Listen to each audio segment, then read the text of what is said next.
the 23-year-old Oregon musician who survived her Jeep plunging 250 feet off a cliff and spent the next 7 days alone and screaming for help, says she thought the hiking couple who found her were part of a dream.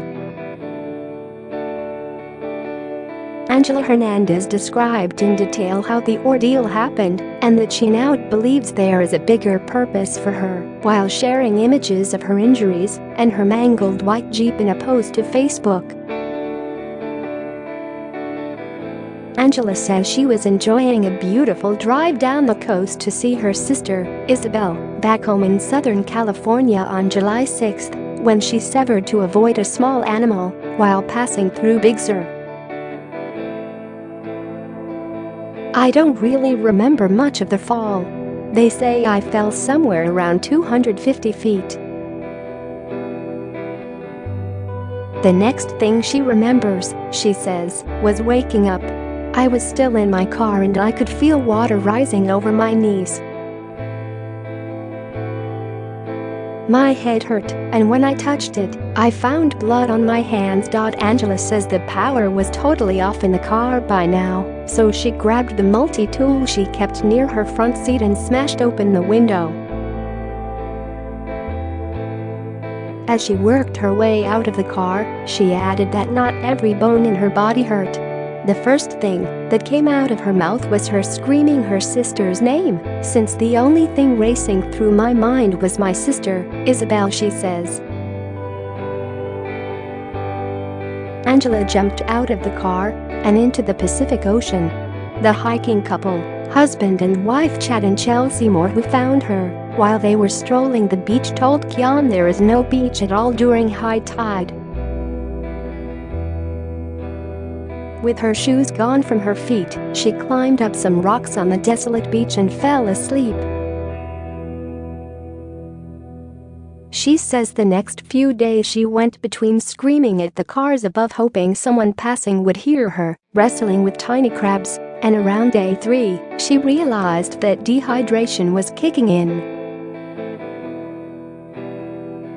The 23-year-old says she knew she had a gallon of water in her car, but she was never able to reach it. While searching the car, she found a radiator hose that she tucked into her shirt. Share this article. Share next. She found water dripping off moss and tasted it. It was fresh. I collected as much as I could in my little hose and drank from it for maybe an hour, she says. The days passed, and she says she kept walking up and down the beach, looking for human contact, screaming help, and collecting water while looking for new high grounds. My last morning on the beach was an especially good one. I woke up in the middle of the night because of shoulder pain, but looked up and noticed the Big Dipper in the sky. It was warm out, and I finally woke up before the sun had gone down.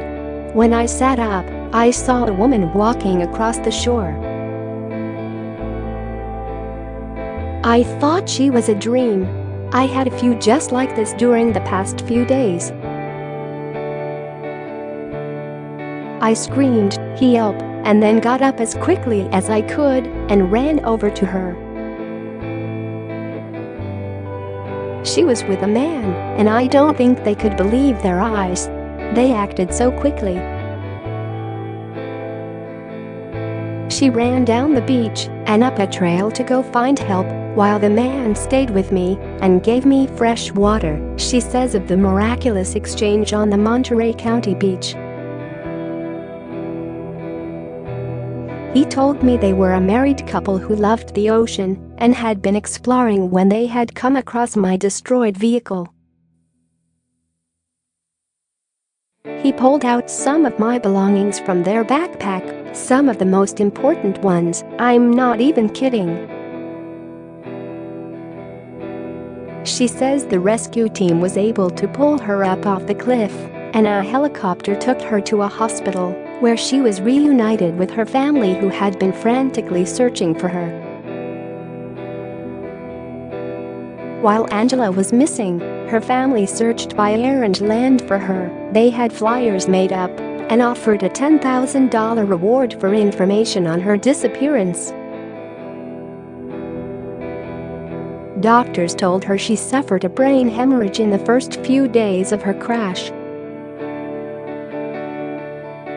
She also had 4 fractured ribs, a lung collapse, blood vessels broken in both eyes, a fractured collarbone and intense sunburn to her hands, feet and face. She says, despite her injuries, the experience has given her life-changing perspective. I feel like I have everything I've ever wanted. I'm sitting here in the hospital, laughing with my sister until she makes broken bones hurt.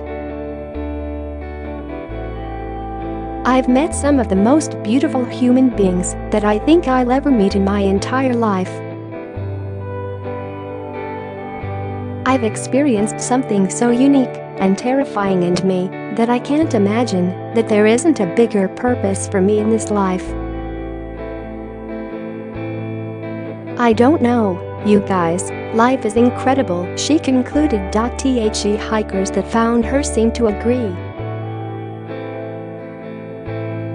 In their interview with Kian, Chelsea said when they first saw the car it didn't look like there would be any survivors.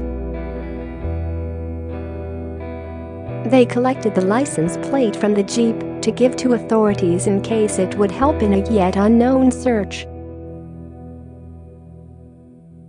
They started to make their way back to their campsite when they came upon Angela. She looked like hell, but she was really happy to see us, Chad says. Chad says, speaking to Angela in the event she see their interview, I can't believe you're alive, you're a hero, that's unreal. You made it. Chelsea added to Angela, you are here for a reason and we were there for a reason, and we're so glad you made it, and that you're going to be okay. Her rescue on Friday was a sigh of relief for her family. My sister is alive, she's talking, and she's still trying to come to understand everything. She's a fighter and she fought this long, and she will continue to. It's not going to be an easy recovery. I hope everyone will have patience for her in her recovery, Angela's sister Isabel Hernandez wrote on Facebook on Saturday. When she was found, her car was partially submerged in the water, and she was able to walk and talk as police scaled down the cliff on ropes to hoist her to safety on Friday. Angela was found about 200 feet down a cliff. Her vehicle was partially in the water. She was found by 2 people walking in the area who called 911, the Monterey County Sheriff's Office shared on Facebook. She was transported by ambulance to a waiting helicopter and then to Twin Cities Community Hospital in Templeton, according to SFGate. The 23-year-old raised alarm when she was unreachable by her family on July 6. The day prior, stayed at a Safeway parking lot in Half Moon Day, where she slept for the night. On the morning of July 6, she texted her sister saying she was hitting the road before she suddenly went off the grid. She was last spotted on surveillance camera at the gas station that showed a vehicle near Carmel, California that Friday. The family started a GoFundMe page to aid in financing Angela's search efforts that will now be used to help in her recovery process. In her accident, she has lost everything, including her car, which was her livelihood. I'm sharing this again because any little bit helps. It will all be going my sister who lost so much and gained so much all in one time. This is very traumatic and will be a slow recovery process, her sister Isabel wrote. Thank you all for everything. For her rescue and for bringing her up the cliff. She says she met so many beautiful people. Isabel added on Facebook, thanking everyone who aided in the search and rescue effort.